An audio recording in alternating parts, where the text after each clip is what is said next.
আজ ৩ ফেব্রুয়ারি, দিবাগত রাত পবিত্র শবে বরাত।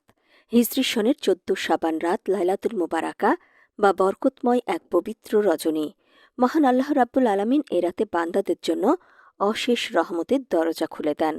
ধর্মপ্রাণ মুসলমানরা বিশ্বাস করেন এ রাতে মানুষের জন্ম মৃত্যু ও আমল অনুযায়ী তাদের ভাগ্য নির্ধারণ করা হয়।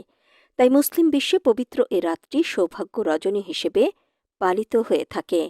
বাংলাদেশের ধর্মপ্রাণ মুসলমানরাও মহান আল্লাহর রহমত, বরকত ও সন্তুষ্টি লাভের আশায় নফল নামাজ, কোরআন তেলাওয়াত, জিকির আজকার সহ বিভিন্ন ইবাদত বন্দেগীর মাধ্যমে রাতটি পালন করে থাকেন।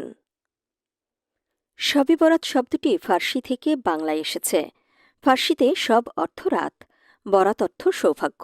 আরবিতে একে বলে লাইলাতুল মুবারাকা। হাদিস শরীফে রাতটিকে লাইলাতুল নিসফে শাবান বা শাবান মাসের অর্ধাংশের দিবাগত রাত